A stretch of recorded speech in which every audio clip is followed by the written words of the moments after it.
Nagkaroon nga ng simpleng celebration itong sina Andy Eigenman at kanyang anak na si Ellie Eigenman. Bago nga magbalik ng Siargao dito sa hotel, ay nag-celebrate pa itong sina Andy. Masaya nga itong si Andy para sa kanyang anak na ngayon ay nagdadalaga na nga.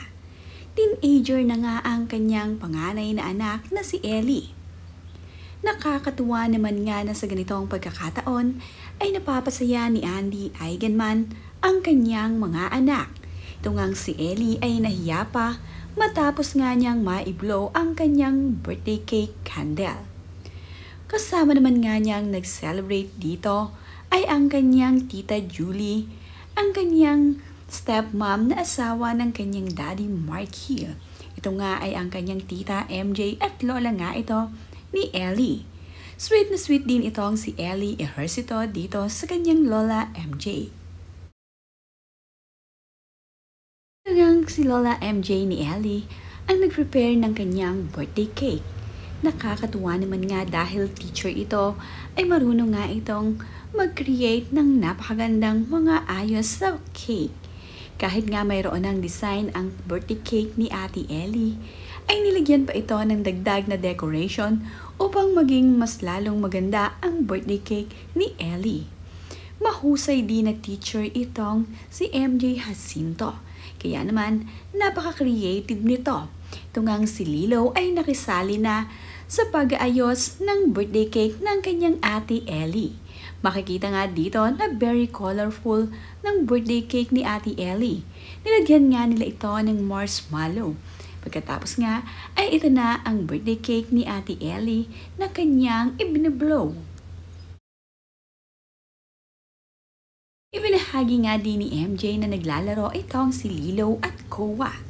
Tinuturuan nga ni MJ na maglaro itong si Lilo. Nakakatuwa naman nga ang mga reaksyon ni Lilo habang siya ay naglalaro. Talaga namang binabalanseng mabuti ni Lilo ang kanyang ginagawa. Sa tulong nga ng kanyang lola MJ ay natuturuan niya ito kung paano ang tamang balance. Kaya naman itong si Lilo ay tuwang-tuwa at ipinlex itong kanyang gawa. Mahusay na bata itong si Lilo. Habang naman siya ay may ginagawa, ito namang si Koa ay abalang-abala sa paglalaro ng mga dice. Habang itong si Lilo ay inilalagay ang last part ng kanyang ginagawang binubuong laruan. Tuwang-tuwa nga itong si Lilo na nabuo niya na hindi ito natutumba. Makikita nga na itong si Lilo ay seryosong-seryoso habang nilalaro ang kanyang game. Talaga namang gusto ni Lilo na makuha niya ng mabuo ito nang hindi natutumba. Cute na cute din ang kanyang reaction. After Lilo.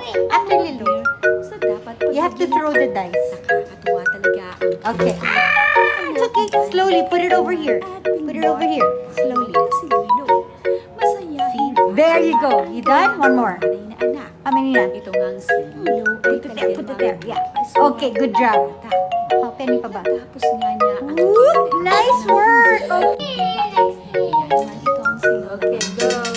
Look at our frog. One. Apo na si Lilo. Ay, lagyan niya ito ng stamp sa kamay nito. Masaya ito si Lilo sa naging Is it all there? ng kanyang ginawa. Okay. Where will Koa put the last frog? We did it, guys! Ito nga Yay! tinuturuan ni Lola MJ ang kanyang mga apo dito kay Andy Eigenman. Kaya naman napakalapit ng mga batang ito sa kanilang Lola MJ ay dahil nakakatuwa at masyadong marunong sa bata itong si Lola MJ. At dahil nga teacher ito ng mga bata ay kayang-kaya nga niya pasunurin at alam niya kung paano ang mga ugali ng anak ni Andy.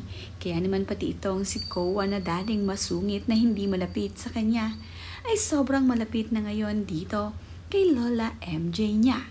Sanay na itong si Lola MJ sa mga bata kaya naman nakuha agad niya ang loob ng kanyang mga apo na sina Lilo at Koa.